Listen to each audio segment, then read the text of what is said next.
l'émission de l'assaut Matsukaze Bordeaux sur Radio Paul Bert.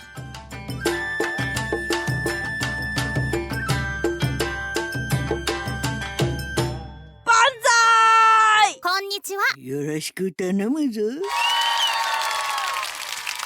皆さんこんにちは、l'association 松風の万歳です。けいこです。おはようございます。皆さん元気ですか？はい、元気ですよ。元気ですよ。はい、今日は私と、ルドビックがいます。はい、よろしくお願いします。はい、オードレーと純子さんはお休みですので、今日は2人ゲストがいます。パトリシア、ボンジュー。ボンジュー。パトリシアは、日本語が上手だよね。いやそんな。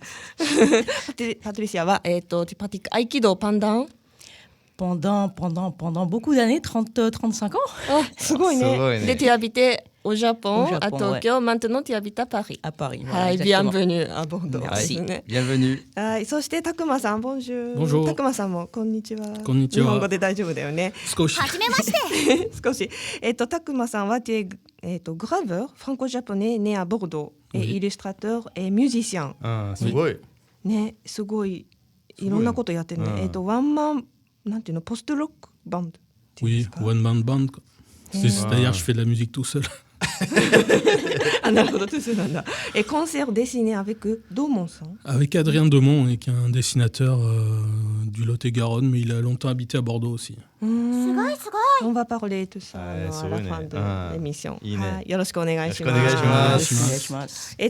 今日は、l'émission spéciale 祭り。そうね。C'est pourquoi parce que Alors, oui, parce que il y aura le samedi 8 juin le festival Japon Matsukaze à Mérignac, Bourran, au parc de Bourran, au gymnase de Bourran. Il y aura donc samedi 8 juin. Et aujourd'hui, on va faire une émission spéciale sur ce festival. En vous présentant un petit peu tout ce qu'il y aura, dont Takuma Shindo ici présent qui sera parmi nous au marché japonais. Ouais, merci pour l'invitation. Ah ben, c'est un grand plaisir, un grand plaisir. Et voilà, donc il y aura plein de surprises et on va en parler aujourd'hui. はい、わかりました。じゃあルド、アソシアション松風の話をしてください。はい、じゃあl'association Matsukaze, donc c'est une association d'amitié franco-japonaise qui est référencée auprès de l'ambassade du Japon en France et qui développe sur Bordeaux l'aïkido, sur Bordeaux et Mérignac, la calligraphie japonaise, la cérémonie du thé et les cours de japonais également. Et bien sûr, il y a le nouveau magazine Culture Japon qui vient de sortir sur Kamakura. Et d'ailleurs, à l'intérieur, il y a tout le programme du festival. はい、ありがとうございます。じゃあ今日は、ボルドーの祭りの話を。Festival de Hanashi. はい。それでは、aujourd'hui, je vous présente quelques chansons sur le thème 祭りです。まあ、chanson japonais ね。Le premier chanson, c'est 夏祭り interprété par White Berry。どうぞ。君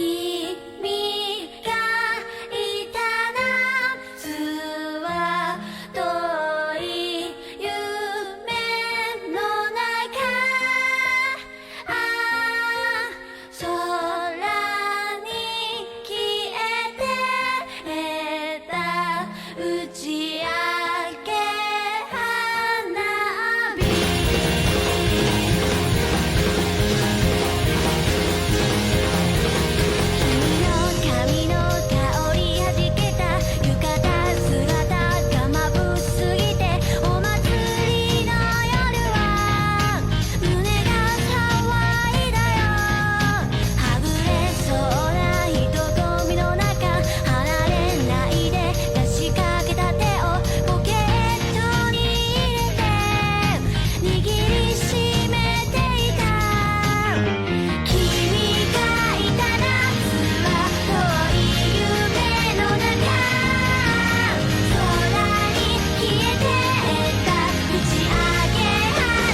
ち上げ花火 Et maintenant, les cours de japonais de Keiko.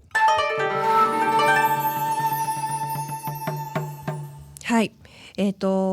quand vous allez au Japon, vous voulez acheter quelques souvenirs. 絶対そうだよね。例えば何？日本酒。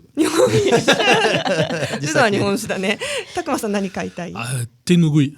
あ、手拭いね。うんうん。 J'aime bien なんだろう regarder les. Oui. ティッシュ、 Oui, セルビエットっていうの？ serviettes セルビエット personnelles. ですよね。うん。パトちゃん何？あ、ごめんね。パトちゃん何買い？風呂敷いいですね。風呂敷ってなんだ？qu'est-ce que c'est風呂敷？ Comment on pourrait なん dire だろう。c'est un tissu traditionnel. Pour faire des emballages, うん。 des baluchons. そうだね。 Voilà うん。なんかちょっとセアラモードだよね。風呂敷。アトリエ風呂敷とか。そうねんそうねいっぱいあるよ En France, beaucoup, ね ouais.。うん。c'est なんでエコ。 Eh oui, Voilà, oui, voilà, oui, écologique. ouais, c'est écologique, exactement, ouais. OK, so, donc dans ce cas-là, 例えばね、vous cherchez 風呂敷 dans une boutique. Comment dire? Comment vous demandez au vendeur? Excusez-moi, je voudrais un tissu 風呂敷 en japonais. すみません、風呂敷が欲しいんですが。すみません、風呂敷が欲しいんですが。On dit comme ça. Pour dire ce qu'on souhaite acheter, on se sert la forme nanana ga hoshiin desu ga. Hoshi veut dire vouloir.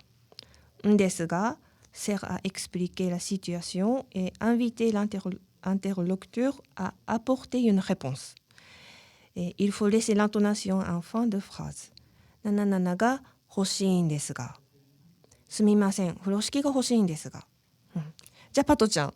Si tu veux acheter un parapluie, 傘、傘ね。うん、なんて言います？すみません。傘が欲しいんですか？ OK、いいですね。Ça va? いいよ、いいよ、手見てみよ。そう、すみません、傘が欲しいんですが。じゃあね、Si tu veux acheter une pile, Une pile? 電池、電池？うん、すみません。電池が欲しいんですか？ OK よ。うん、いいよね、上手だよ。なんで Ouais, 笑う elle の？ parle japonais couramment, donc ça va. すみません、電池が欲しいんですが。と言います。はい。じゃあvous pratiquez cette phrase ね、au Japon pour acheter。すごいすごいはい、頑張ってください。はい、じゃあ次の曲はね、また、une chanson sur お祭りですね。お祭りマンボ interprété par 美空ひばりさんで、1900すごいよ。Et 52。 1952。すごい古い歌です。お祭りマンボ。どうぞ。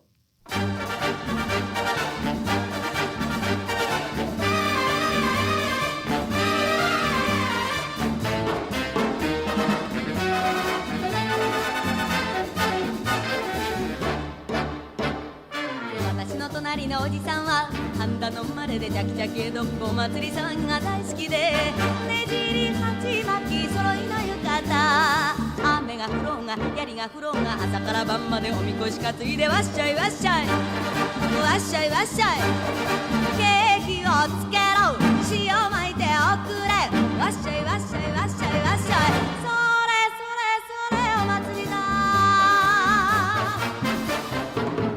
おじさん大変だ、どっかで繁盛が鳴っている、火事は近いよすりばんだ、何を言ってもわっしょいしょい、何を聞いてもわっしょいしょい、わっしょいわっしょいわっしょいわっしょい、それそれそれお祭りだ、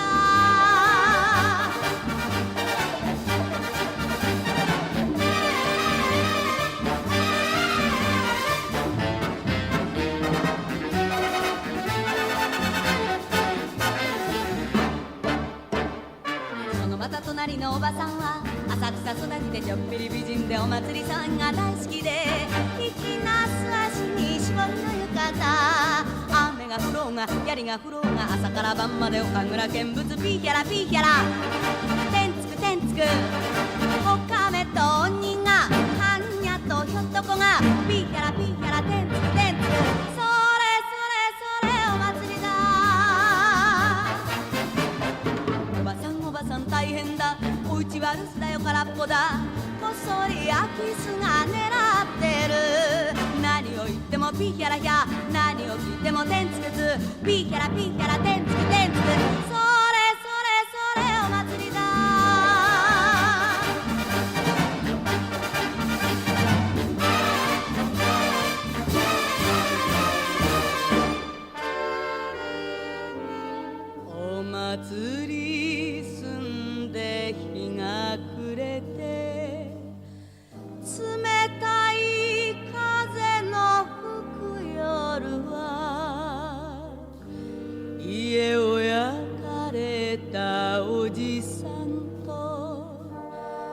へそくり取られたおばさんの本に切ないため息ばかりいくら泣いても帰らないいくら泣いても後の祭りよ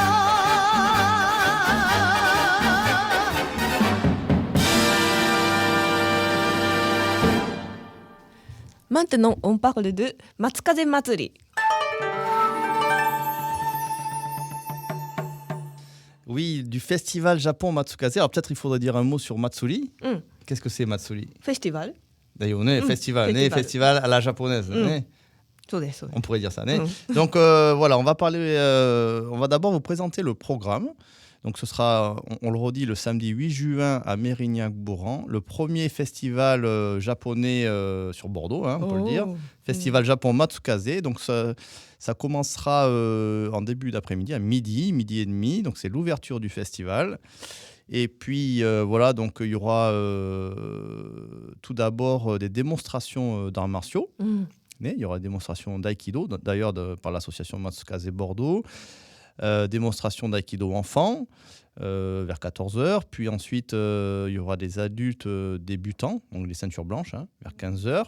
Alors les enfants, j'ai oublié de dire qu'il y aura deux groupes. Il y a le groupe des plus petits, des 6-8 ans, et ensuite des 8-12 ans. Et en Aikido, on peut commencer à partir de... Aikido, oui, ça dépend des clubs, mais en général, moi je dis vers 7 ans, c'est déjà bientôt. Déjà, 7-8 ans, c'est l'idéal, ouais. Enfin, l'idéal, Et puis, il y aura la démonstration des ceintures noires ensuite.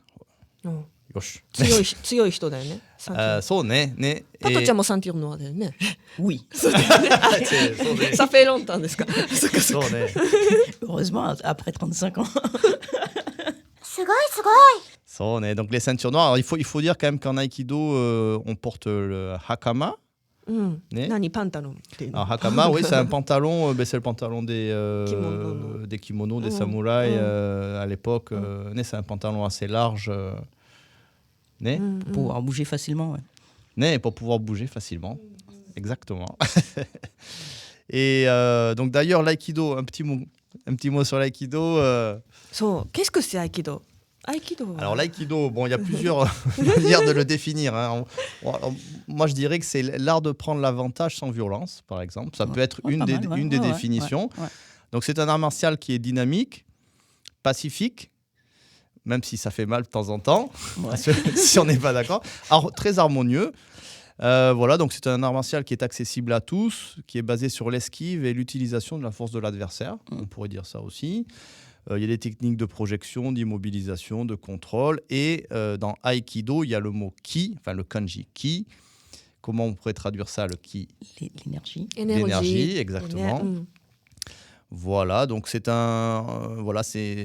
pourrait être aussi symbolisé à travers un centre fort et stable dans un corps relâché, un petit peu l'image de la toupie. Et donc, l'objectif, c'est de contrôler l'opposant afin qu'il se trouve un petit peu déséquilibré, pris dans une spirale, et puis qu'il n'ait plus le contrôle, en fait. Hein. Donc, c'est un art martial de flexibilité, de relâchement, flexibilité mentale, relâchement physique. Hein, c'est vrai qu'on n'a pas toujours cette image dans les arts martiaux, c'est toujours plutôt un peu dur, un peu cassant. Là, pas du tout. C'est pour ça qu'on dit que c'est harmonieux. On va plutôt recevoir, arrondir, et en faisant comme ça, on va prendre le contrôle du partenaire, de l'adversaire. Donc on peut parler de vide, de non-résistance. Et voilà, donc c'est un art martial aussi dont l'objectif est plutôt d'évacuer les conflits plutôt que de les nourrir. Voilà. Ça pourrait être aussi bien dit comme ça. Et aussi, on pourrait parler d'unification de l'esprit et du corps. Voilà. Qu'est-ce que tu en penses, Patricia? Très très bien, je crois que tu as tout dit. Hein. Il y a la dimension physique, parce que des fois on peut avoir une image de l'aïkido où ça bouge pas trop. Des fois des gens quand on leur dit Aikido, ils pensent au tai chi, en fait, des choses très très lentes. Donc il y a une vraie dimension physique. Hein. Et puis, par contre, peut-être contrairement aux autres, effectivement, arts martiaux, nous, on est plus sur du contrôle, en fait. Hein. Du contrôle et pas sur de la bagarre. Encore que, parfois, ça arrive. ça peut voler très haut. Mais... Et donc toi, Patricia, tu es 5e dan, je crois. Oui, c'est ça, ouais. Mais, alors, 5e dan, ça veut dire 5 niveaux au-dessus de la ceinture noire. Hein. Voilà, ouais. Donc voilà, il faut pas t'embêter, quoi. Mais je fais de l'aïkido, donc je suis pacifique. Voilà, t'es pacifique. Ok. On en parlera un petit peu après avec toi. Et donc voilà, donc n'hésitez pas à venir voir les démonstrations d'arts martiaux d'aïkido entre 14h et 16h. Et donc moi, je terminerai la démonstration parce que je fais de l'aïkido aussi. Et je terminerai à 15h30, je ferai une démonstration voilà, avec des armes et à main nue. Et puis ensuite, vous aurez de 16h à 17h, donc, pour continuer sur le programme du festival Japon Matsukaze, vous aurez donc la démonstration de Kyudo. Alors le Kyudo, qu'est-ce que c'est ? C'est un tir à l'arc, c'est le tir à l'arc japonais qui sera réalisé par l'ABKT, Association bordelaise de Kyudo traditionnel. Voilà, donc si on peut dire quelques mots sur le Kyudo, c'est la voie de l'arc, voilà. C'est une voie très ritualisée. Donc à l'époque, c'était plutôt les nobles, les samouraïs de haut rang qui faisaient cet art. Et voilà, donc c'est un art qui se décompose en 3 concepts: l'attitude, la posture et la technique. Voilà. C'est un rituel du tir à l'arc qui se déroule en 8 phases distinctes. Donc je ne vais peut-être pas toutes vous les citer parce que ça ne vous dirait rien, mais bon, il y a l'enracinement des pieds, l'affermissement de la posture, d'ailleurs c'est très intéressant, l'éveil de la vigilance, l'élévation de l'arc, parce qu'il faut dire que l'arc fait 2 mètres, c'est un arc asymétrique, on ne le tient pas au milieu, hein, il est positionné un petit peu plus bas, et puis donc pareil, on est habillé avec un hakama. Et donc ensuite, on lève l'arc, on le tend. C'est pareil, il faut avoir une certaine technique parce que c'est très difficile à tendre. Très difficile à tendre, exactement. Et puis il y a le tir en lui-même, hanare, la séparation, et zanshin, la persistance de l'esprit. Et donc voilà, on peut dire que c'est un art parce que l'objectif n'est pas de toucher la cible, mais l'objectif est de s'unifier à la cible et de faire un tir. D'essayer d'atteindre la perfection à travers le tir. Qu'est-ce que tu en penses, Patricia ? Exactement, ouais. J'ai vu une fois une démonstration, c'est assez impressionnant. C'est très très calme en fait, hein. C'est très très lent même, on pourrait dire, mais c'est vraiment vraiment impressionnant. cérémonie.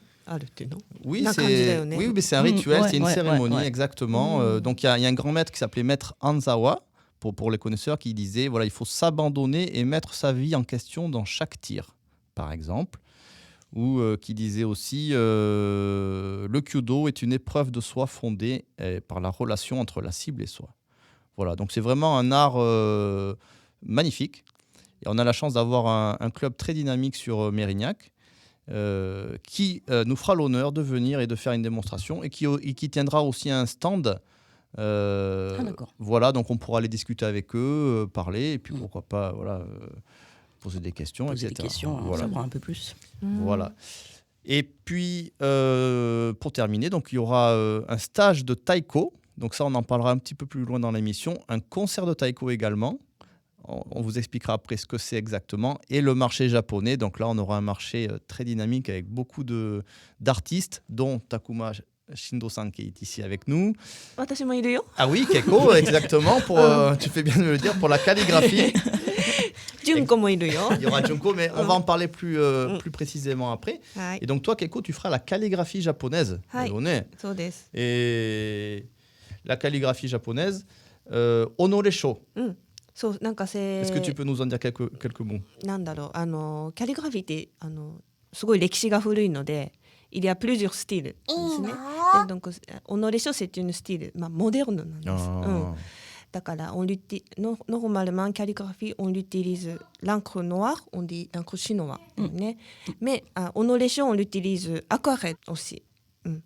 Donc, et je dessine aussi, et qui adapte à la saison de tradition japonaise. Donc, on peut dire un peu mignon. Alors, donc, c'est souvent des cartes. Enfin, c'est en forme de cartes. Et il y a souvent des scènes avec des personnages, des animaux, des yokai aussi, des plantes. Enfin, c'est selon les saisons. Et puis souvent, il y a un petit proverbe zen, c'est ça? そうです。すごいね。でもau festival, j'écris le prénom とか。 Ah, dans les festivals, tu écris les prénoms des gens. Ça fait un souvenir à rapporter. そうなんです。 Oui, et puis moi j'ai déjà vu Keiko dans les festivals, elle est très très populaire. Ah ouais. Il y a souvent une grande file d'attente. それほどでも。はい、楽しみにしててください。じゃあdonc vous aurez la démonstration d'aïkido de l'association Matsukaze et la démonstration de kyudo de l'ABKT. Et puis on vous parle de la suite du programme juste après. はい。 はい、それではまたon écoute chanson sur le thème du Matsuri, la fête du festival. はい、祭りの後 interprété par 桑田圭介さん。祭りの後ça veut dire après le Matsuri. Après le Matsuri en 1994. どうぞ。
しいばかで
Et maintenant, on va faire l'interview de Patricia Lucide, 5e dan Aikikai. Hi, bonjour Patricia. Bonjour. Et nous sommes très heureux de te recevoir Merci à vous. dans l'émission Banzai de l'association Matsukaze Bordeaux sur Radio Pôle le Vert. Et tu as passé une quinzaine d'années au Japon pour étudier l'aïkido à l'Aikikai de Tokyo. De Tokyo, ouais. すごい長かった。 Bah, c'est passé très très vite en fait. C'était 13 ans exactement. Enfin, j'étais déjà allée précédemment au Japon. Et j'ai fait 3 séjours, je pense, des petits séjours. Et puis après, j'ai décidé de m'installer. Et au total, je suis restée 13 ans. J'étais partie pour 1 an, je suis restée 13 ans. Tout ça pour l'aïkido. Voilà, exactement. Et d'abord, tu peux nous parler de ton parcours avant d'aller au Japon? Avant d'aller au Japon, bah, j'ai commencé l'aïkido à Paris, à la fac en fait, quand je suis entrée à la fac. Et puis très vite, j'ai bifurqué sur un club civil, on va dire. Je ne suis pas restée dans un club universitaire. Au début, j'ai étudié avec Patrick Bénézy, c'est mon premier prof. Ensuite, j'ai étudié au Cercle Tissier à Vincennes. Et je crois en 98. Oui, il faut dire que Christian Tissier, c'est qui est le plus gradé français, en France, en Europe, voilà. 8e dan d'aïkido. L'aïkido, qui a énormément développé l'aïkido, oui. Et j'ai fait lors de stage de Christian Tissier la connaissance d'Alain Tendron. Et donc, je suis allée étudier avec Alain Tendron, je ne sais plus, à partir de, 95, 96, dans ces eaux-là, quoi. Et puis voilà, j'ai continué. J'ai donc eu l'occasion de partir au Japon grâce au club, en fait, puisque Alain a déménagé, est venu s'installer dans le sud, mais à Montpellier. Et il nous a laissé, à nous, 2 élèves, la gestion du dojo. Et le club, pour nous récompenser, nous a offert notre premier séjour au Japon. Voilà. Sympa. Et alors, une fois au Japon, comment ça s'est passé, ton quotidien, ton arrivée Alors, quand je suis venue m'installer, c'était facile puisque j'avais déjà fait des séjours. Et donc, je connaissais le groupe d'Aïkido. Ça a été très facilitateur, justement, parce que quand j'ai commencé à bosser, c'est pas métro, boulot, dodo, en fait. Il y avait déjà le club d'Aïkido, donc j'avais un petit groupe d'amis. Et donc, l'intégration s'est faite très, très facilement parce qu'ils m'ont pris vraiment en charge au début pour me débrouiller. Et voilà, moi, j'enseignais le français langue étrangère, dans une école. Quand je disais que l'aïkido m'a facilité les choses, c'est une des élèves du sensei que j'allais suivre là-bas, Yasuno Sensei. Je pense qu'on devrait en reparler ou que tu en as déjà parlé. Non, j'en ai jamais parlé, c'est mon sensei aussi, Yasuno Sensei. Et c'est une de ces élèves qui m'a permis d'avoir mon appartement, en fait. Un appartement que j'ai gardé les 13 ans. Donc, quand je dis que c'était vraiment facilitateur, oui, parce que c'est pas vraiment, quand tu arrives au Japon, déjà il faut parler japonais, et puis c'est pas évident d'avoir un logement au Japon, effectivement. C'est en quelle année que tu es parti là-bas? Je suis arrivé en 2004. Et donc voilà, après j'ai trouvé le boulot, donc prof de français dans une école de français, donc mes français langue étrangère pour des adultes. Et donc le quotidien, c'était le matin un cours d'aïkido, ensuite aller donner les cours. Les cours commençaient plutôt vers l'après-midi. On terminait assez tard. Il y a des cours qui se terminaient assez tard, plutôt en soirée, à 21h, 22h. Oui, parce qu'il faut dire qu'à l'Aikikai, il y a 5 cours par jour, de 6h30 le matin à 19h, 20h le soir. Ouais. Oui, 6h30. Il y a 2 le matin, 1 l'après-midi, 2 le soir. 2 le soir. C'est incroyable pour les Français. Oui, c'est quand on est motivé, voilà. On y va le matin. Tu as des gens qui venaient de loin, tu as des gens qui se levaient à 4h du matin pour venir au cours de 6h30. Oui, parce que pour les gens qui travaillent, c'est plus simple le matin aussi. そうね、日本って朝稽古って言って稽古c'est pratiqueね。朝はle matin. Le matin, la pratique du matin, ouais. Donc voilà.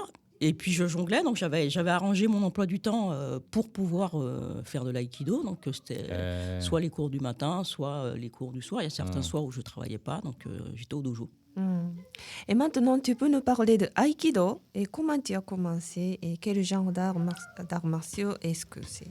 Alors l'aïkido, la rencontre avec l'aïkido, elle s'est faite à la télé, où j'ai vu un petit reportage. À l'époque, c'était pas très très connu, donc une vingtaine de secondes. Et j'ai été séduite en fait par le côté dynamique. Ils avaient filmé un peu comme ça le cours. Et ils avaient aussi filmé la fin du cours, après la fin du cours, où les gens replient leur hakama. Oh. Et en fait, le contraste entre les deux, je sais pas, ça m'a frappé. Et je me suis dit, tiens, je veux essayer ça.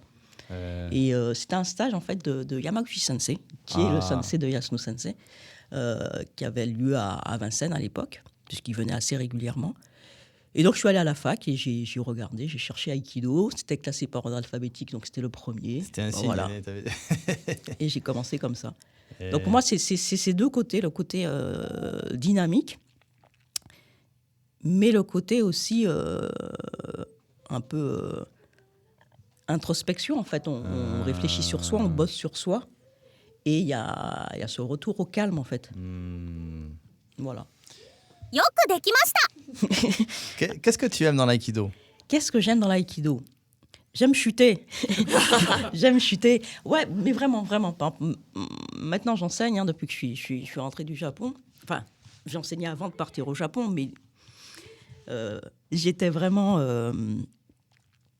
je pratiquais beaucoup plus qu'actuellement. Et ça me manque beaucoup, en fait, de chuter. Je pense que c'est vraiment une partie importante.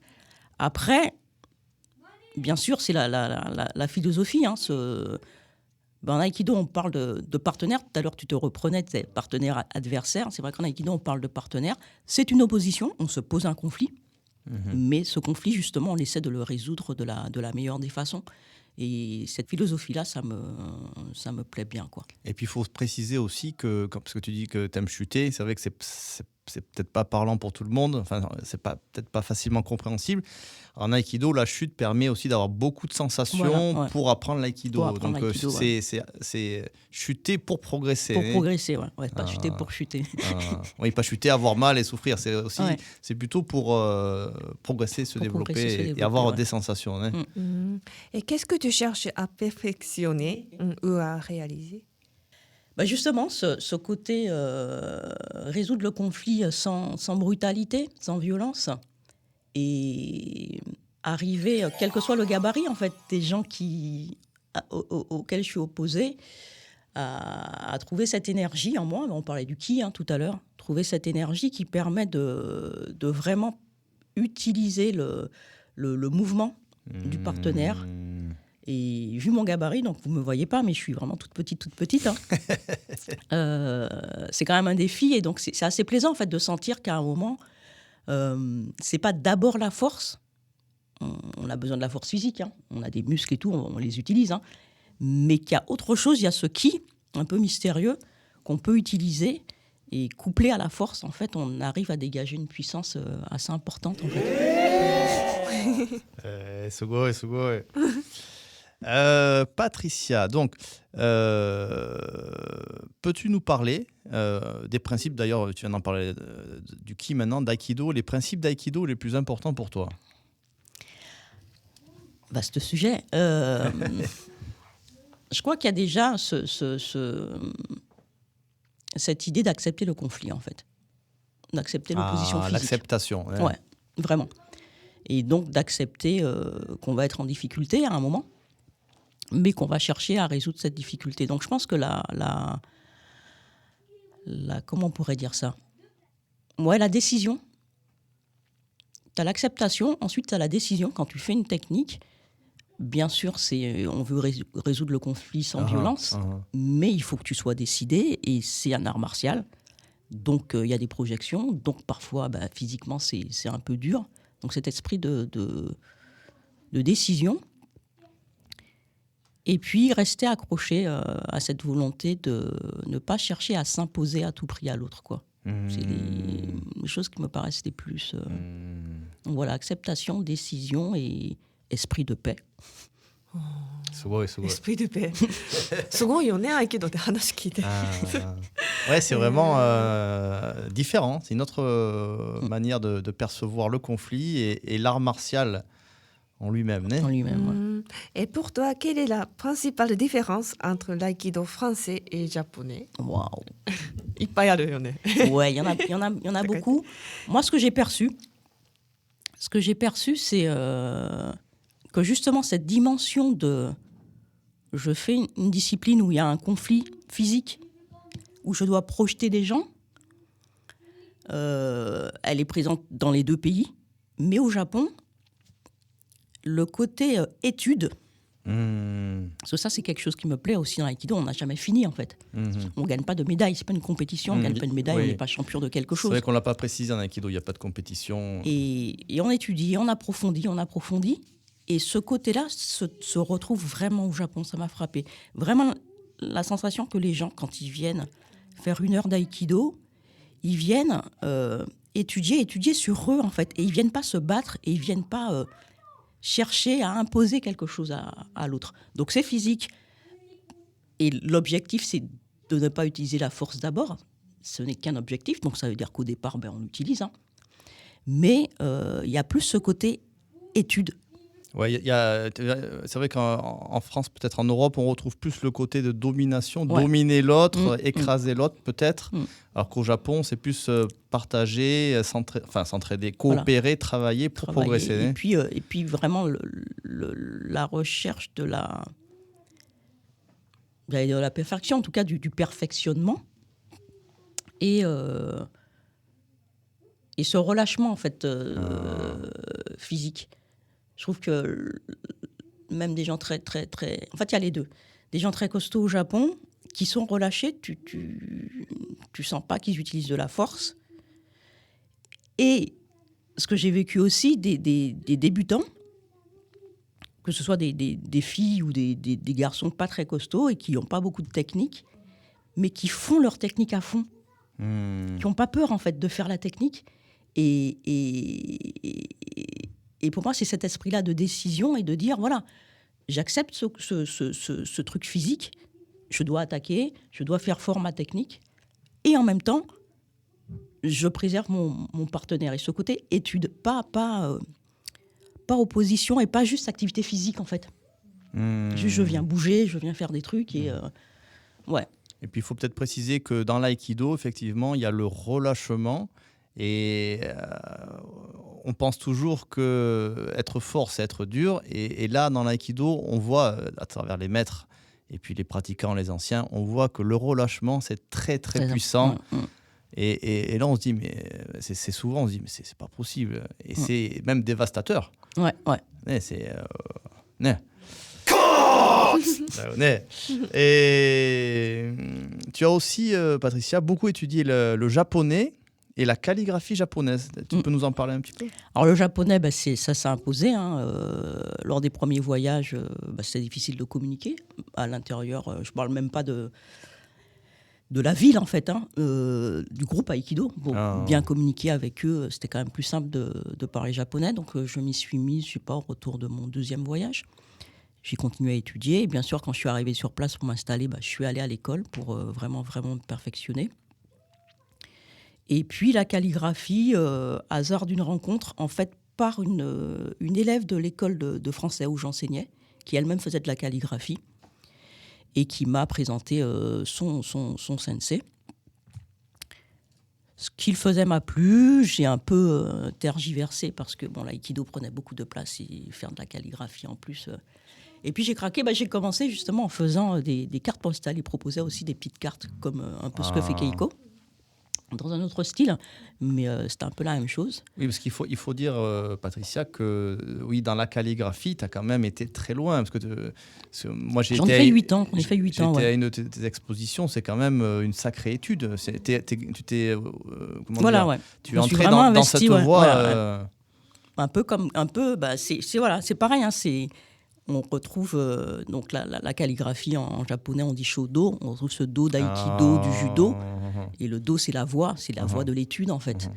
Et voilà, pour moi, j'ai un peu ce côté-là, quand je m'investis dans un truc, je le fais à fond. Il faut dire aussi que le japonais, quand tu t'es bien investi, parce que c'est pas juste parler, tu as étudié les kanji, j'y suis tu as vraiment travaillé beaucoup. J'y suis allé un peu à fond, quand je fais des choses, je les fais à fond. Okay. Et quels sont les meilleurs souvenirs au Japon? Mon meilleur souvenir au Japon. Ah, sur 13 ans, sur 13 ans, il y en a plein de super souvenirs. Il y en a plein. Bon, il y a l'arrivée au Japon, il y a l'arrivée à l'Aikikai, le premier cours à l'Aikikai de Tokyo, qui est la maison mère du Japon. C'est difficile. Un beau souvenir que je garde, qui est frappant aussi, c'est le premier Hanabi, donc les feux d'artifice de l'été. Celui de Yokohama. Ah oui. En général, Il est allé ils sont à... très beaux, les feux d'artifice au Japon. C'est magnifique, quoi. Et Et 誰といたの? Avec qui? Alors, justement, je suis en train de réfléchir. À cette époque-là, c'était quel groupe? Un groupe, né? C'était pas un groupe d'aïkido. Je crois que c'était par les collègues de boulot, ou je sais plus. Et donc on était un petit groupe franco-japonais. Ils avaient proposé Yokohama. C'était le premier feu d'artifice, Hanabi, comme on dit là-bas, que je voyais. Et c'était frappant parce que c'est la foule. Une foule immense. Le fait d'aller réserver les places. Certains étaient allés réserver les places pour voir le feu d'artifice. Le feu d'artifice en lui-même, qui était absolument grandiose. Et après, ce qui m'avait frappé, c'était le retour. Donc, je ne sais pas combien de personnes il pouvait y avoir, en fait. Et je me suis dit, mais on va tous rentrer ensemble, on va tous reprendre le train, là, ça va être chaud. Et de voir l'organisation, déjà, de la gare et la discipline des gens. Donc, peut-être le Japon, quoi. Le Japon. Ça y est, j'avais vu le Japon. Et dans le même style, c'est Hanami. On a parlé de Hanami, mais Hanami, les cerisiers en fleurs, c'est grandiose, vraiment. J'ai plein de souvenirs.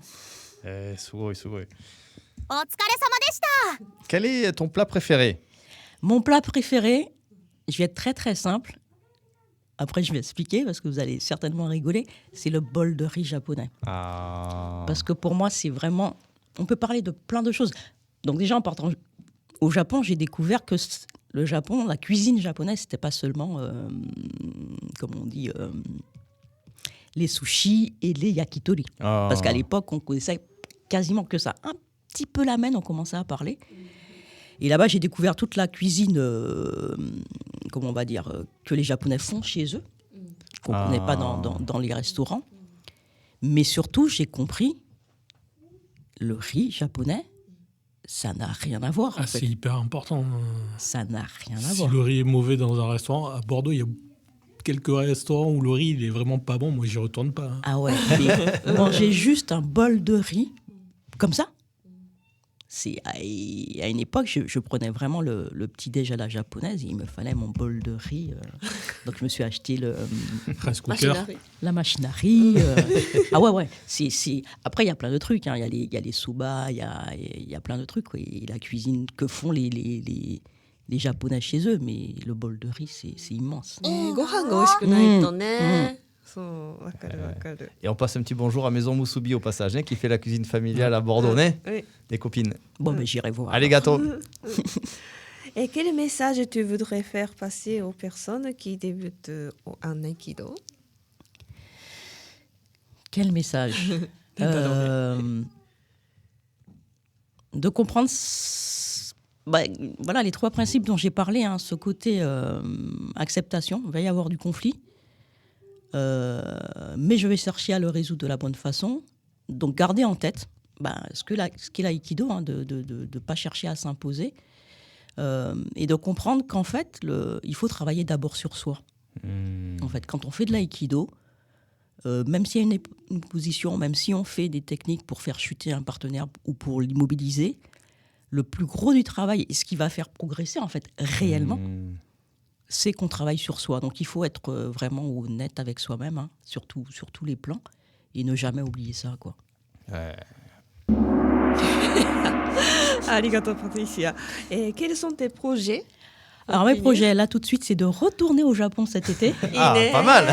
Parce que je suis revenue du Japon en 2017. Donc, ça fait déjà 7 ans et je ne suis pas retournée depuis 2017. Donc là, ça va être la première fois. Je vais aller cet été 6 semaines. Et ça va se faire bizarre. Et ça va faire bizarre. Et ça va faire Ça bizarre. a dû pas mal changer depuis. Ouais. Ouais, puis Ouais, ouais. Et puis dès que tu arrives à l'aéroport, ça fait bizarre parce que tu vois les gens qui sont très souriants, avenants.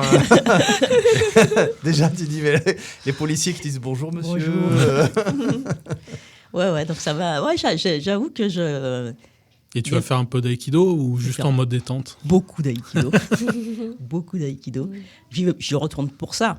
Parce que mon voyage est en partie pris en charge par le club d'aïkido où j'enseigne à Paris. Merci à eux. Mais bien sûr, ça va me permettre de revoir tous les gens que j'ai connus là-bas en 13 ans, retrouver l'ambiance, retourner à l'izakaya. Et Boire du du riz, saké. boire du riz. Voilà, Manger le du riz. bol de riz. Donc, ouais, je suis assez impatiente. Tanoshimi shite imasu. Ouais. ね、ありがとう、ございました、パトリシア。 De rien, merci à vous. はい、じゃあmaintenant on écoute chanson titre c'est 祭り le festival ね、はい interprété par 藤井風en 2022。どうぞ。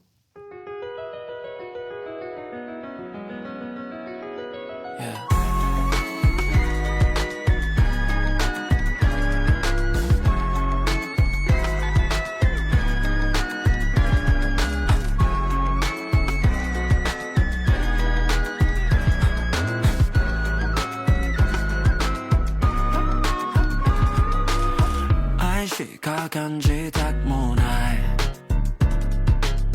もう何のわけだってもないまとめてかかってきなさい今なら全て受け止めるからで一体何が欲しいわけ、誰に勝ちたいわけ、なかなか気づけんよね、何もかもすでに持ってるのにね、花祭り夏祭り何でも好きに選びな、あなたの心の中咲かせな、秋祭り冬休みその閉じた心今こじ開けな開けならせな、毎日愛しき何かの祭りあれもこれもが大当たり、比べるものは何もない、勝ちや負けとか一切ない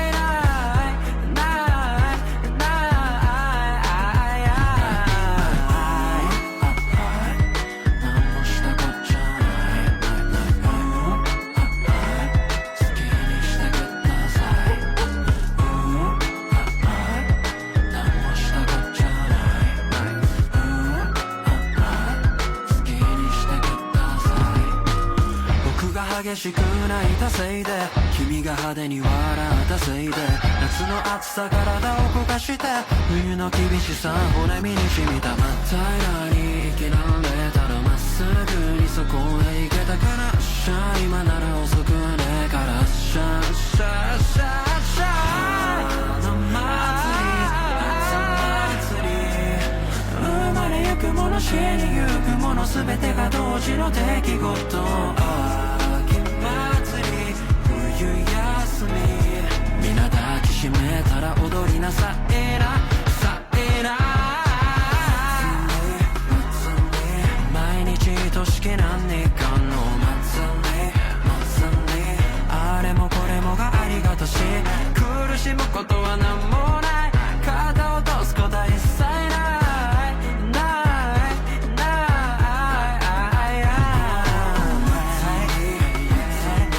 毎日愛しき何かのあれもこれもがありがたし、苦しむことは何もない、肩を落とすことは一切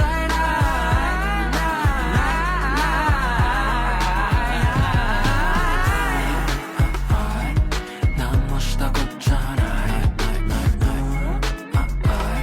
好きにしてください、何もしたこっちゃない何にせよめでたい、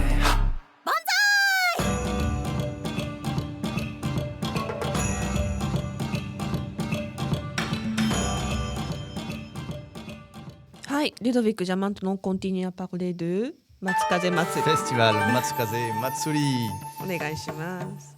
Donc, comme on a vu tout à l'heure, donc le festival commencera à midi et demi. Il y aura un marché japonais, il y aura le restaurant Little Tokyo, il y aura des jeux aussi pour les enfants. はい、ヨーヨー釣りって Ouais, わかる？ヨーヨーのゴムのやつ。 Oui, alors.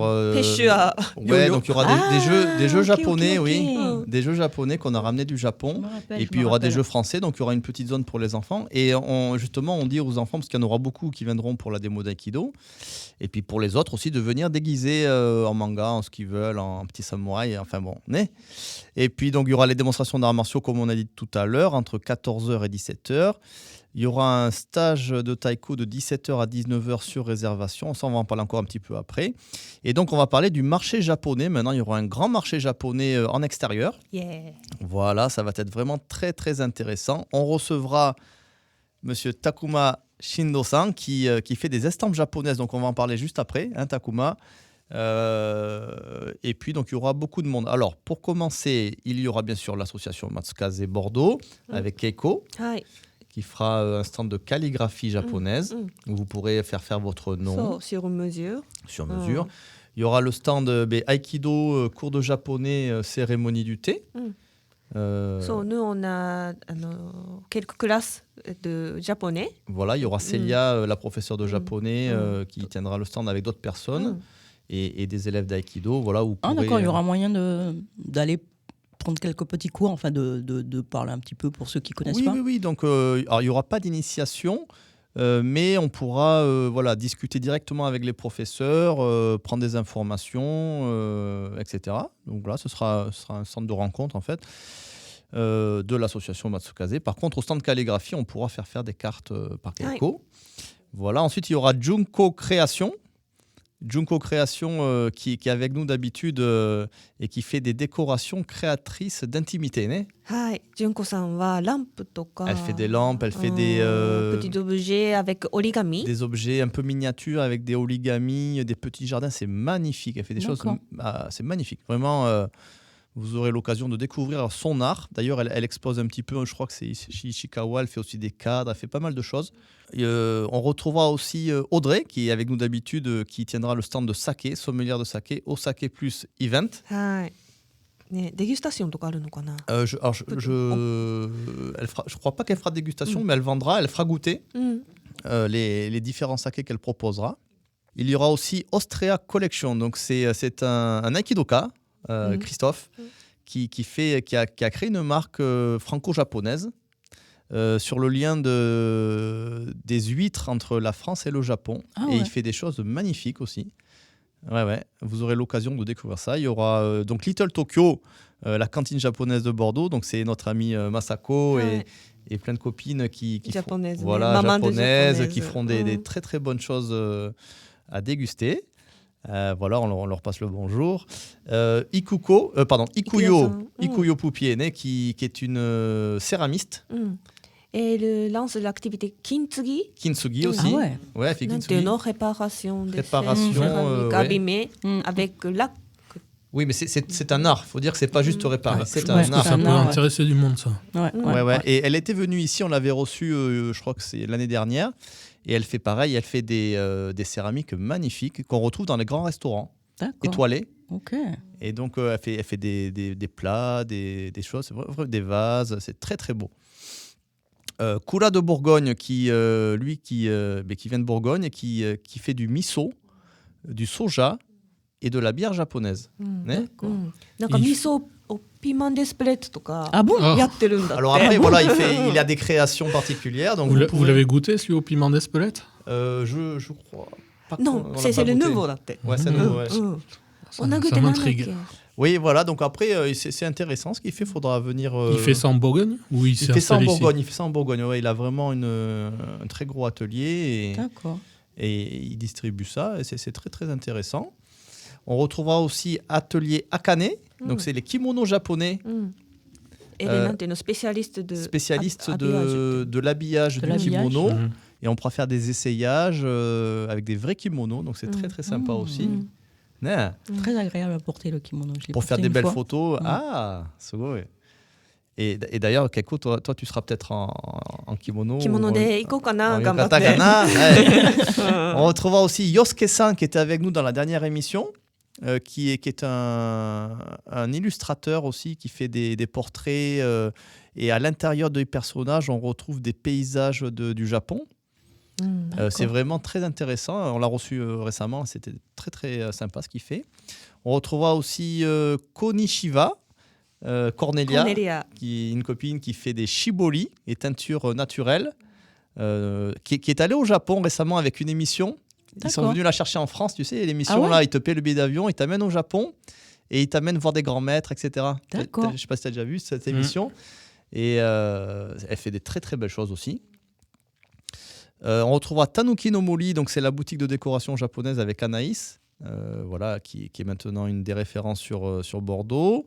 Il y aura aussi le Slow Media Japon Info qui est sur Toulouse et c'est un journal, un journal quotidien sur le Japon qui est fait par des journalistes français qui habitent au Japon et c'est très très intéressant ce qu'il fait. Vous pourrez découvrir son journal. D'ailleurs, voilà, il y a une annonce dans le magazine. Mais c'est un journal numérique ?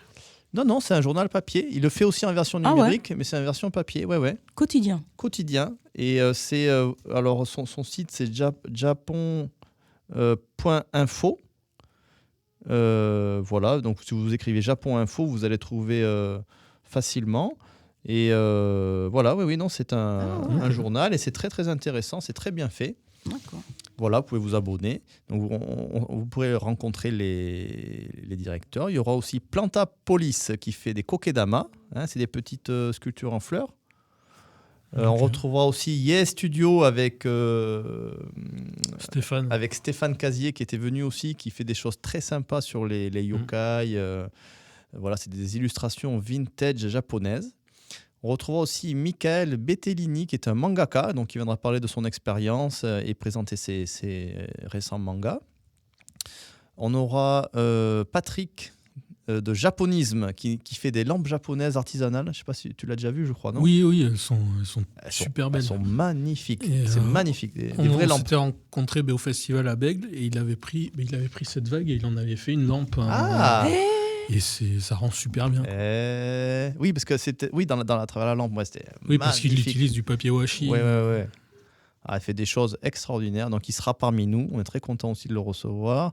Il y aura Niwashi avec Olivier, qui est un ancien aikidoka aussi, qui est de Normandie, qui fait des outils japonais. C'est un jardinier japonais. Ah ouais. Ouais, qui sera avec Mathieu, le mari de Junko, Mathieu Vigier Zoen, qui lui fait des jardins japonais sur Bordeaux, et tous les deux ils seront ensemble sur un stand, et c'est vraiment des pros. D'ailleurs, ils étaient au Japon récemment, et ils font des choses magnifiques. D'accord. Voilà, donc c'est Vigier Zoen et Niwashi qui seront là aussi. On aura l'atelier de Kuniko qui fait des bijoux en origami. T'as sauté au Toto.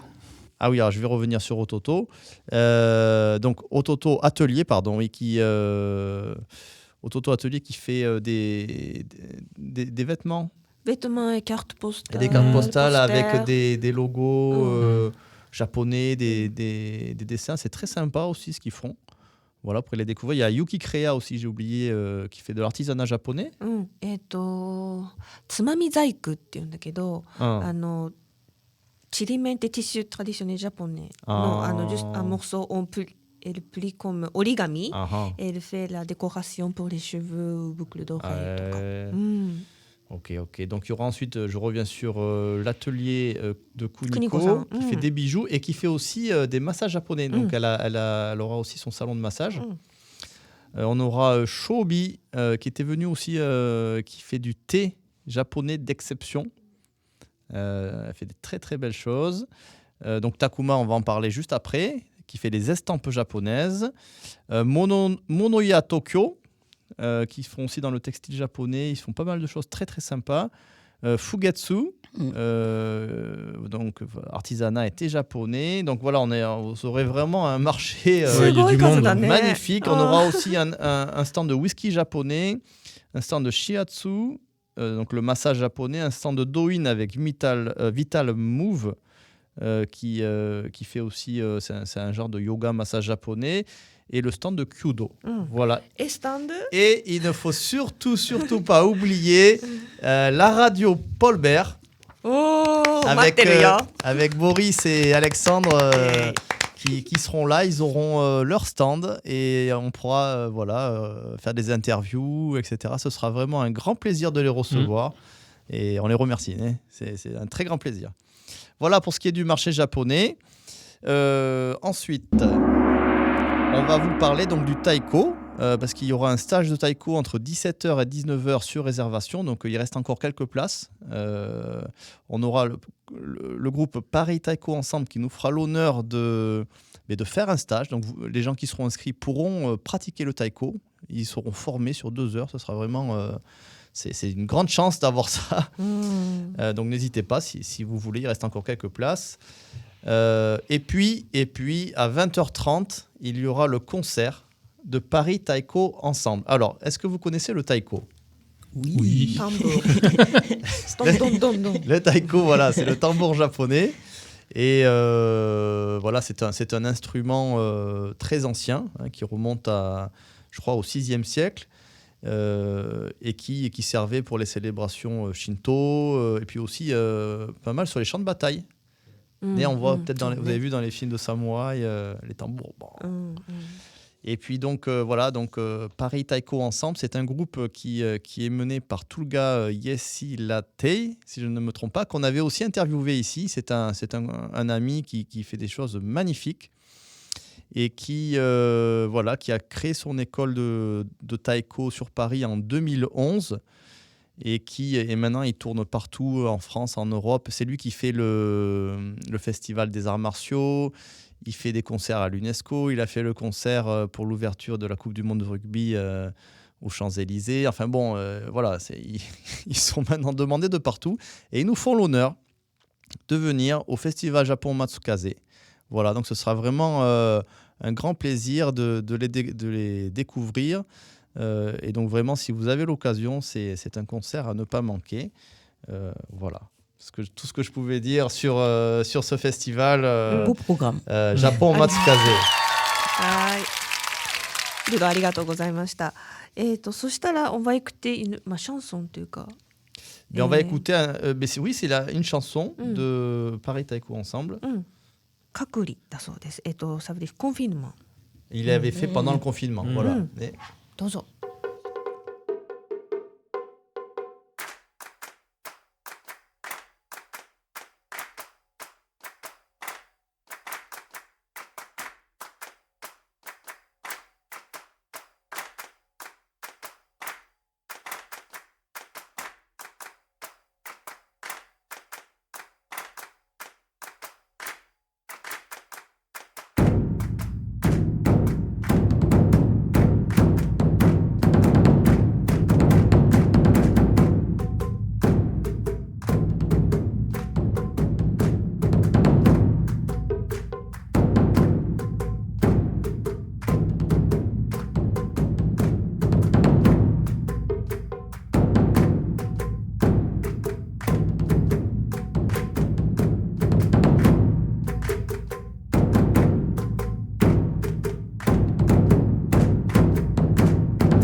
Et maintenant, on va faire l'interview de Takuma Shindro.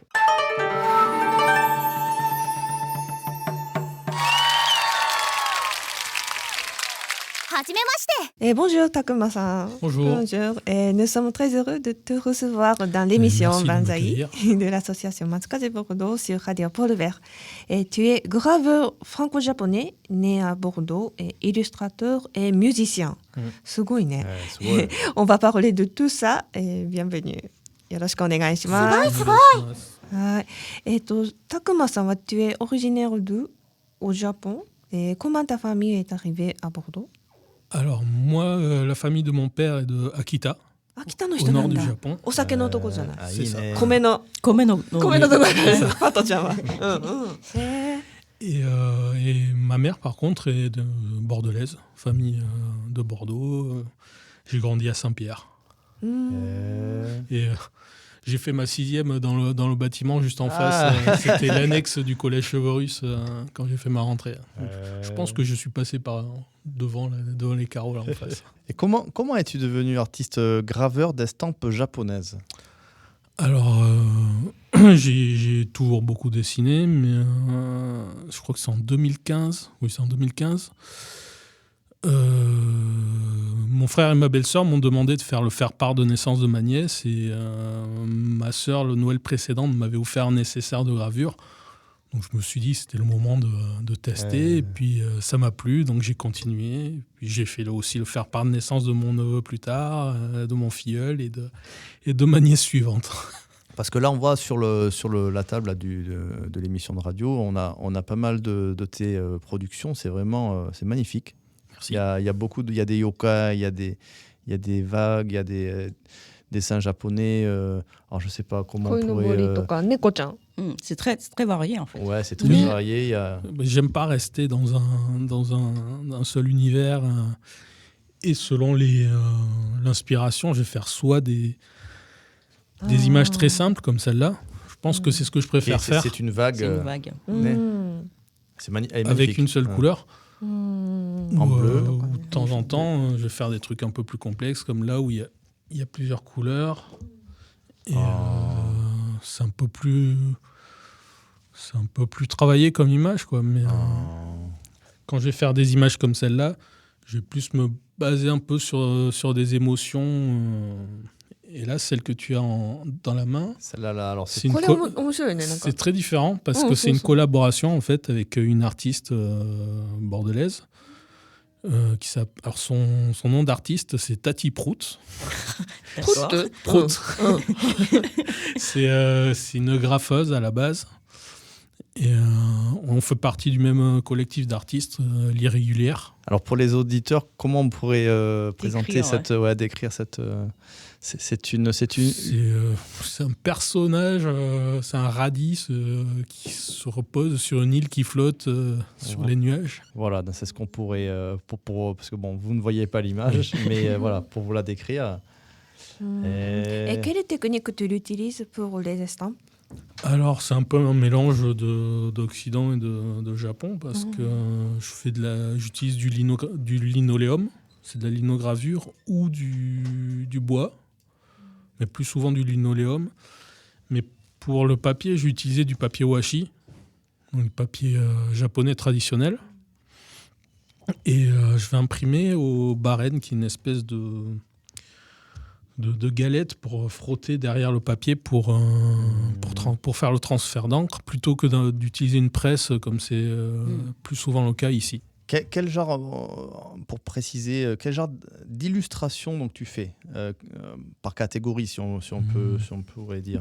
Alors, il y a beaucoup de yokai, c'est ce qu'on me demande Alors beaucoup. les yokai, c'est Les créatures folkloriques surnaturelles du Japon. Alors, les gens, souvent, ils connaissent par les films de Miyazaki. Ah, de Miyazaki, Miyazaki, oui. Donc, Là, on voit, il y a des démons, il y a le parapluie. oui. Alors ça, c'est les Namahage. Ça, Namahage, c'est c'est- particulier. Akita no. C'est ça. Ah, oui. Ce sont les ogres d'Akita qui viennent au début Excellent. de l'année chercher les enfants paresseux, pleurnichards. 知ってる？すごい怖いんだよね、生ハゲってね。 les enfants pleurent, ouais. Bah, allez voir, ouais, ça fait un peu peur Et- quand même. alors, moins maintenant, mais ils faisaient ça surtout dans le temps. C'est les jeunes qui descendaient dans les villages avec donc un vêtement de paille et des gros masques rouges et bleus. Ils venaient vraiment dans les maisons. Vraiment dans les maisons, oui, d'accord. Oui. Et alors, je suis allé au musée qui se trouve dans la presqu'île de Oga, d'où c'est vraiment originaire, qui est dans la préfecture d'Akita. Et il y a des vidéos où on voit, je pense que ça doit être des vidéos des années 80, vu la qualité. Et on voit des jeunes déguisés en amahage rentrer dans les maisons. Et là, c'est là où, dans le rite, les parents négocient pour que les ogres n'emportent pas les enfants. Ouais. Mais quand même, ils viennent pour faire... Donc, ils offrent du saké et à manger. Mais quand même, ils font peur aux enfants. Donc, on les voit, ils essayent de les prendre. Les enfants, ils sont terrorisés, mais en larmes. Tous les adultes autour, ils sont morts de rire. C'est Le traumatisme c'est total. ça, le genre de choses qui passeraient jamais ici. Ah bah ouais, clairement. Mais, et puis, ça m'a un peu éclairé sur l'humour, des fois, qui peut être un peu sadique au Japon. Quoi. Et donc, après, qu'est-ce que tu proposes en yokai? Tu as d'autres, j'imagine, bien sûr, d'autres... Ouais, souvent le kappa, Hanya. Kappa, ouais. Et après, sinon, il y en a où j'essaie... Celles qui sont simples, comme celle avec les grues ou la vague, j'essaye de... La lune, là, Voilà. Elle est magnifique, ouais, la lune et les grues. Ouais. J'essaye de plus partir sur quelque chose de poétique. C'est magnifique. Ouais, ouais. elle est vraiment très simple et très... Quand j'arrive à faire du simple comme ça, mais en pouvant exprimer les émotions que j'ai envie d'exprimer, c'est là où ça me plaît le plus. Et souvent, les gens derrière, ils ressentent quelque chose de différent. C'est assez ouvert pour que tout le monde puisse se l'approprier. Il y a une vraie puissance, en fait. Et j'ai aussi une série, je sais pas, celle-là. Avec des personnages. Alors, toutes les images sont assez variées dans cette série, mais en fait, je me suis basé sur un carnet de poèmes qui m'avait été transmis par ma grand-mère. Et en fait, il y a une douzaine de poèmes du frère d'un frère de mon grand-père qui est mort à 20 ans à la guerre. Mais c'est tout ce qui reste en fait de lui, c'est un petit carnet de poèmes. Et j'ai voulu m'inspirer de ces poèmes pour faire des images. Bon, j'ai pas tout fini encore, mais j'ai encore quelques poèmes à illustrer quand même. Donc c'est pour ça que ça s'appelle Vieille Branche, parce que tout à l'heure j'ai regardé. C'est ça. Et en fait, parce qu'on voit deux jeunes en fait, c'est quasiment des enfants. C'est ça. Et je voyais Vieille Branche, je me dis pourquoi j'avais pas vu le et poème. En fait, c'est un poème où il parle à un de ses frères. D'accord. On voit aussi, je vois là, des koinobori, les poissons. Ça plaît tout le temps. Ça plaît tout le temps.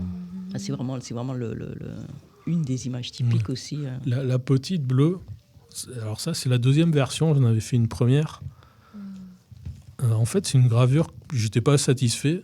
Je l'avais laissée dans un coin. Et puis un jour où il me restait de l'encre, je me suis dit, je vais quand même l'imprimer. Au final, c'est une de celles que j'ai le plus vendues. Ah ouais.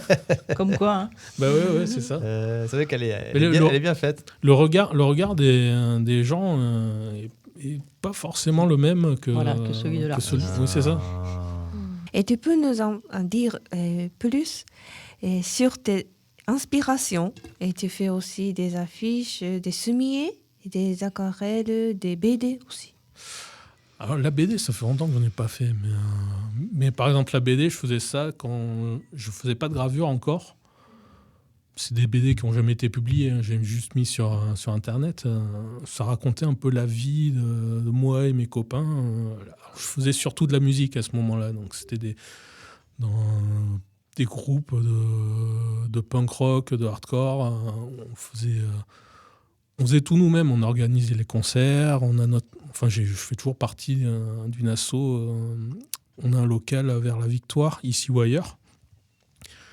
J'en organise plus trop, mais on organisait beaucoup de concerts. Donc je m'occupais des affiches.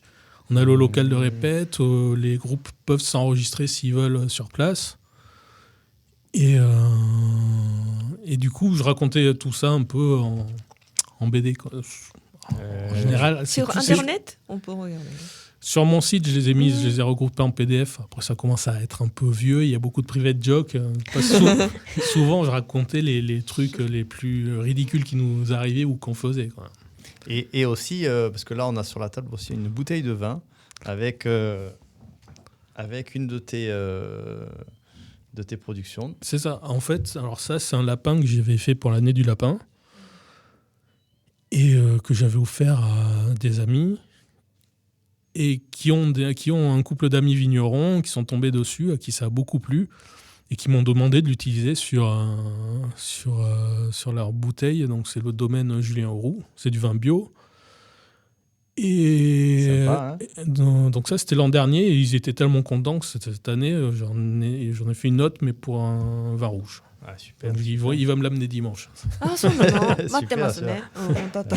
った。 Ok, donc un de tes sujets de prédilection est les yokai, comme on disait tout à Mm. l'heure. On en parlait. Tu fais justement une exposition, là, je crois, avec Safo Urban, illustratrice BDiste domiciliée à Senon, Adrien Demont, avec qui tu travailles, dessinateur et plasticien, ainsi que Stéphane Casier, illustrateur graphiste qu'on a reçu d'ailleurs récemment. Et on te retrouvera, comme on disait tout à l'heure, au festival Japon Matsukaze à Mérignac. Et où on peut voir tes œuvres actuellement? Alors en ce moment, donc il y a cette expo à Senon. Il y en a une à Total Even à la Victoire. C'est un disquaire. Du coup, comme ils m'ont proposé de faire une expo chez eux, j'en ai profité pour exposer les originaux des affiches de concerts que j'ai fait essentiellement pour les concerts justement d'ici ou ailleurs. Ce sont des originaux faits à la plume. Ah ouais. Et ceux-là, je les ai jamais vendus. J'arrive pas à les vendre. Donc je me les suis gardés. Et du coup, j'ai trouvé que c'était la bonne occasion pour les exposer. Il y en a aussi. Bon, là, c'est pas visible, mais c'est dans un collège dans le Lot-et-Garonne. Et à partir du 16 mai, à Montpellier, à la librairie Entrée Libre. Et donc, tu exposes souvent entre la France et le Japon. Quelle est la différence entre ces deux publics pour toi? Alors, j'ai pas tant exposé que ça au Japon. Mais je pense qu'au Japon, tout ce qui est japonais, ça les intéresse pas forcément autant que ce qui va être plus ouvert. Donc c'est un peu plus compliqué de toucher les Japonais justement avec quelque chose de très japonais. Oui. Pardon, vas-y. Non, vas-y. Excuse-moi. Et donc au festival Matsukaze, on retrouvera... qu'est-ce que tu vas présenter? Je vais amener un peu de tout. Comme tu vois, ça prend pas beaucoup de place. Je peux faire des bacs et les gens ils fouillent un peu comme chez un disquaire. Et je peux amener un peu de tout ce que je fais en fait. Ah, super. Là, vous allez vous régaler. Par contre, les Français, du coup, eux, ce qui leur plaît beaucoup, c'est les yokai, effectivement. Mais, Et tu changes du coup quand tu présentes des choses au Japon? J'en ai pas fait tant que ça au Japon. J'ai participé à des expos collectives chez Awagami, le fabricant de papier washi. Et après, c'est des amis fabricants de papier washi. Eux, c'est vraiment à l'ancienne, très traditionnel, uniquement avec des produits naturels, à qui j'offre régulièrement des gravures parce qu'ils m'offrent de leur papier qui a une valeur inestimable pour moi. Et eux, de temps en temps, dans leurs expos, justement, ils montrent des œuvres qui ont été faites avec leur papier, quoi. D'ailleurs, ils m'ont accueilli chez eux, dans la montagne, dans la préfecture d'Aichi. Je suis allé faire du papier, taper sur les fibres et tout. C'était hyper intéressant. Excellent. Très, très agréable. Et tu es aussi musicien.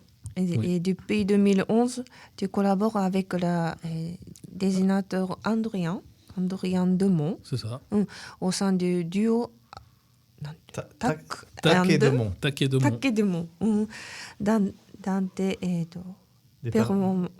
performances Tu vas y arriver. graphiques et musicales simultanées. Et tu peux nous en dire plus? Oui, Adrien, donc lui, c'est un dessinateur de bande dessinée. Mais il est plus, c'est pas un dessinateur de BD classique. C'est-à-dire que lui, selon la BD qu'il va faire, il va changer un peu son style graphique, la matière qu'il va utiliser. Il va pas faire une série de BD qui va reprendre un personnage et tout le temps. Il n'y a pas de série du genre, pour faire plus classique, Astérix ou Tintin. Il va pas reprendre tout le temps les mêmes codes graphiques. Il va changer selon son propos. Et donc en concert, il utilise des craies, des fusains, des outils avec beaucoup de matière. Et donc pendant que lui, il fait apparaître ses dessins, donc il a une caméra qui est une sur-pied qui est placée au-dessus de sa table à dessin, qui est reliée à un projecteur et qui est projeté donc sur des grands écrans. Et pendant ce temps-là, moi, je vais faire une musique instrumentale avec guitare électrique, clavier, pour l'accompagner, faire des montées, des ambiances, un peu comme de la musique de film, en fait. Excellent. Et donc, vous répondez? Comment ça se passe? Est-ce qu'on a un qui guide ou c'est la musique, c'est le dessin? Alors, moi, les morceaux, ils sont déjà préparés quand j'arrive. Donc, lui, il connaît la base fixe après. Mais s'il traîne un peu, je peux rallonger un peu. Mais s'il traîne trop, je vais couper. Et je vais essayer de faire ça subtilement. Je vais essayer de couper. Mais du coup, lui, il se fait des petits croquis avant le concert qui respectent pas forcément. Il peut changer d'idée au cours il peut laisser libre cours à son inspiration. Sur le moment, ouais, c'est ça. Et du coup, le fait que moi, ça soit fixe, lui, il est plus libre de faire un peu ce qu'il veut, quoi. Et par contre, il connaît les morceaux que je vais jouer, donc il sait les moments, les temps forts, les temps calmes, il sait à peu près comment gérer son temps. Donc, est-ce que tu peux, parce que là je vois Mono no Aware. Est-ce que tu peux nous parler de ce concept? Alors Mono no Aware, c'est la sensibilité pour l'éphémère, en fait. Donc alors l'exemple le plus simple, c'est Hanami. Parce que Hanami, en fait, à la base, on va voir ça parce que les fleurs de cerisier meurent très vite. Donc c'est le symbole de la mort, en fait. Mais ça meurt avant c'est magnifique. Donc c'est ça, en fait, c'est le symbole de la vie. Ça monte petit à petit, on construit sa vie. Il y a un moment, si tout va bien, il y a un moment où c'est magnifique, et puis petit à petit, ça disparaît. Et on essaye de construire nos concerts comme ça, comme un moment où on fait vraiment monter l'ambiance, on essaye d'emporter les gens avec nous, puis petit à petit faire disparaître. それで物の哀れって、それ拓磨さんが考えたの？物の哀れって、tu as inspiré par ce mot et tu as... Alors non, pas du tout. C'est quelque chose qu'on avait fait, on avait naturellement déjà, qu'on a construit naturellement, mais c'est un jour où on s'est, parce que nous tous les deux on est très instinctifs, et un jour on s'est posé pour essayer de mettre des mots sur ce qu'on faisait. Je suis tombé sur ce terme, et tout de suite ça nous a parlé à tous les deux. Et ça nous a aidé un peu mieux à comprendre aussi ce qu'on faisait. À formaliser, quoi. C'est ça. Mono no Aware, chose propre à émouvoir. Et de comprendre ça, ça nous a aidé justement à développer un peu plus ce côté-là. Et tu vas souvent au Japon et pour des J'essaye, concerts. C'est pas évident. どうですかそれコンサート？ Oui, parce que je crois que vous aviez fait un concert à Hiroshima, non? Hiroshima か。Nandake, à pas Takushima. Takushima, j'avais fait Nandake. なんだっけ？何島だっけ？ Hiroshima, Yakushima. j'y suis allé, mais tout seul. Yakushima, non. non? T'avais pas Non. fait un concert Non, Yakushima, non. Vous avez fait plusieurs concerts dans des temples, je crois, non? Nous, on a fait un concert dans un sanctuaire Shinto à Fukuoka. Ah, voilà, oui, parce que Bordeaux est jumelé avec Fukuoka, oui. C'est ça. Et il y a un professeur d'art plastique là-bas qui il a habité à Bordeaux 1 ou 2 ans, je crois, qui connaît notre manager Japon, Maria Tabe, qui habite à Bordeaux. お友達マリアちゃん。 Et donc, elle est rentrée en contact avec lui. Et en fait, la période où on y allait, il y avait un événement artistique au sanctuaire Kashiegu à Fukuoka. Et nous, on ne savait pas trop où on allait. En fait, en plus, c'est un sanctuaire qui est lié à la famille impériale. Il n'est pas très grand, mais il est assez important apparemment. Mais les prêtres étaient très ouverts. Au début, ils voulaient nous faire tendre une toile entre deux arbres. Adrien, il se retourne, il voit la grande porte en bois très vieille à l'entrée. Et il regarde, il fait tu crois qu'on peut accrocher un écran là? Je le regarde. Je regarde l'ami qui nous faisait jouer là. Je fais, tu crois qu'on peut accrocher un écran là? Il me regarde, il regarde la porte, il regarde le prêtre. Il fait est-ce qu'ils peuvent accrocher un écran là? Le prêtre, il nous regarde, il regarde la porte. Il nous re-regarde, il fait bah oui. Du coup, on est allé acheter un écran au magasin de bricolage pas très loin, un truc de 5 mètres sur 6. Heureusement, là, il y avait notre ami Cyril qui était avec nous, lui qui bosse avec des architectes. Donc, tout de suite, il a su comment fixer l'écran comme il fallait. Et en quelques heures, on s'est organisé pour accrocher un écran géant sur une vieille porte d'un sanctuaire. Magnifique. Et c'était génial, quoi. Mais c'est le genre de choses qui peuvent arriver que quand on s'embarque dans des aventures comme celle-là. Quoi. Et ça nous nourrit artistiquement, humainement. C'est des rencontres aussi, ouais. Ah oui, ça c'est là où c'est super bien ce genre de tournée, c'est les rencontres. Et tu gardes quel souvenir du Japon? Ouais, le Japon, moi c'est une partie de moi parce que enfant, j'y allais beaucoup en fait.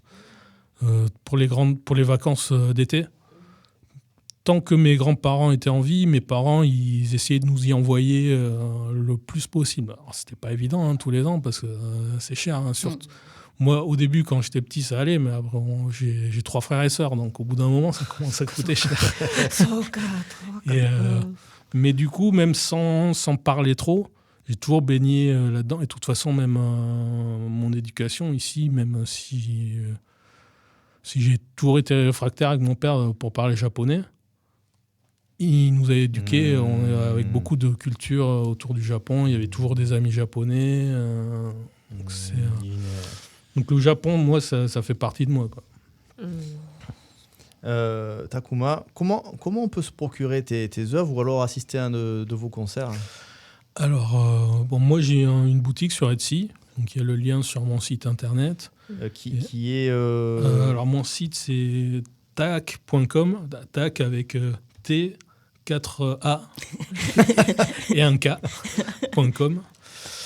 Et il y a le lien vers ma page Etsy.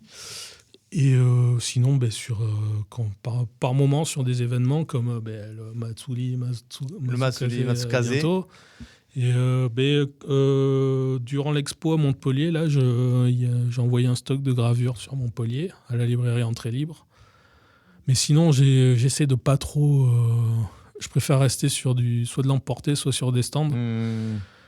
Parce que après, ça demande beaucoup de temps pour aller chez des boutiques, ce genre de choses. C'est un peu complexe. Et pour les concerts, nous, c'est souvent les médiathèques qui font appel à nous, ou les festivals de BD, comme Adrien fait partie du domaine de la BD. Les prochains concerts, c'est Montpellier, le festival de BD d'Antony. Mais là, normalement, d'ici la fin de l'année, on va faire un concert à l'Utopia, au cinéma Utopia. Super. Ah ouais. Donc, il faut surveiller notre site internet, takedemont.com. Et quels sont tes projets? Alors, les projets...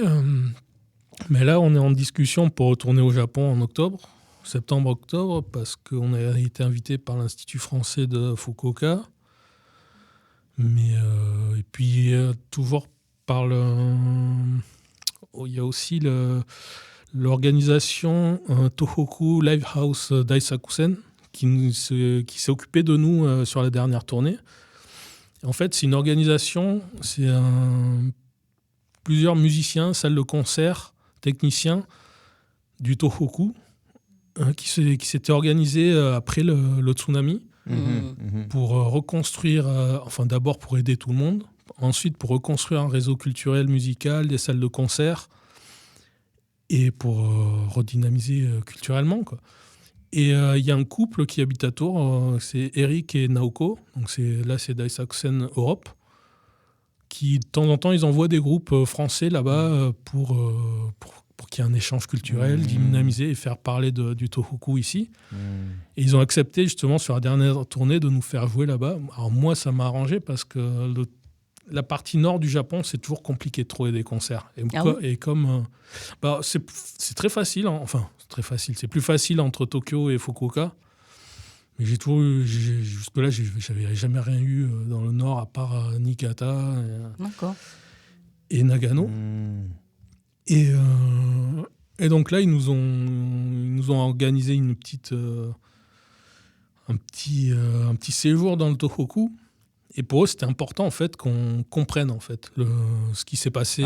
Vous alliez voir sur place tout. C'est ça. Ce qui s'est passé. Et du coup, il y a maintenant, c'est un ami, Jun, qui est resté avec nous, qui nous a conduits pendant 5 jours. Et qui nous a amené. On allait voir la centrale. On n'est pas allé dans la centrale, mais on l'a vu. On devait être à 2 km, quelque chose comme ça. Et d'être sur place avec des locaux, chacun nous racontant leurs histoires, parce que chaque personne sur place a soit perdu quelqu'un, soit connaît quelqu'un qui a perdu quelqu'un. C'était en 2011. Et ça se sent.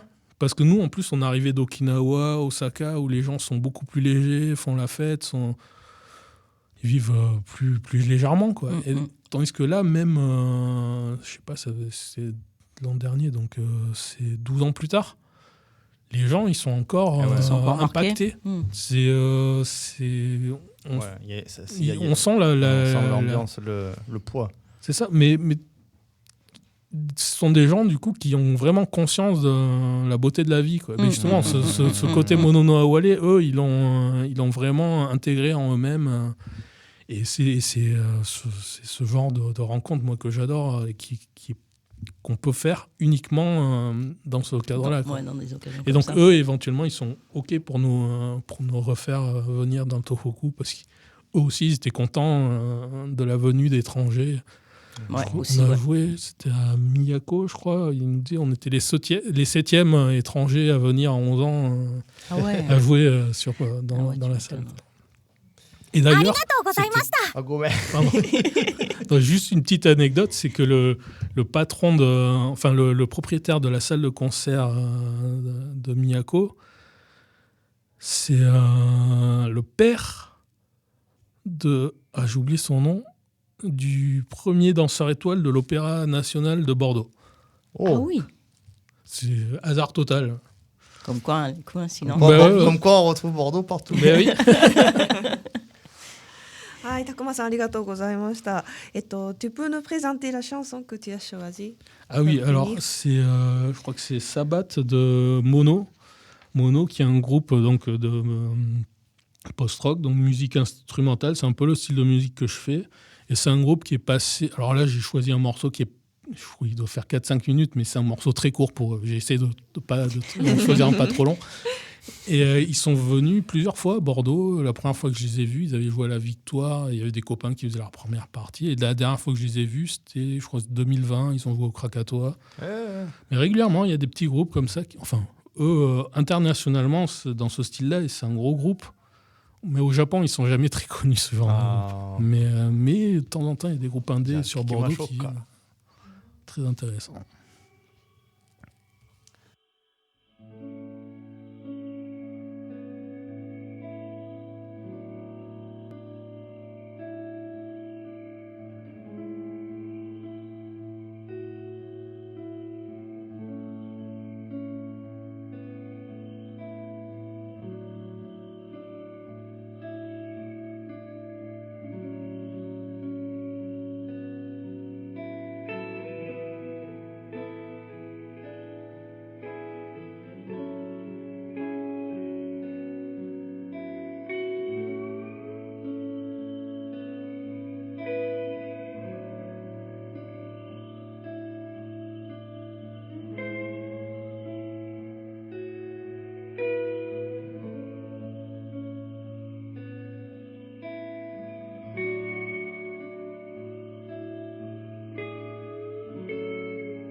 それではルド、l'association のアジェンダをなんか紹介してください。Donc, comme on en a parlé toute l'émission, il y aura notre fameux festival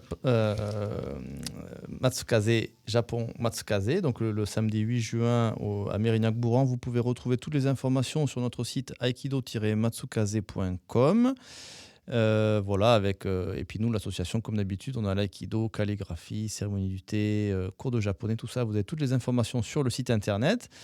Il y a aussi, en ce qui concerne l'agenda, il y aura encore l'exposition avec Takuma, Stéphane et Safo Urban et Adrien Demont à Senon sur le Yokai et autres mythes du Japon jusqu'au 31 mai.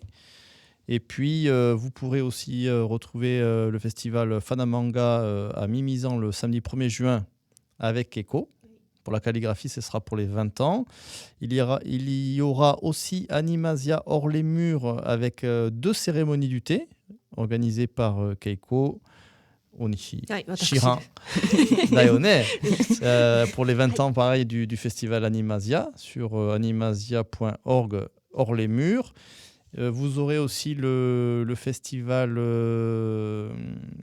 Culture Asia à Saint-Germain-du-Puch. C'est un festival sur le Japon avec le dojo Saint-Germanais le samedi 25 mai.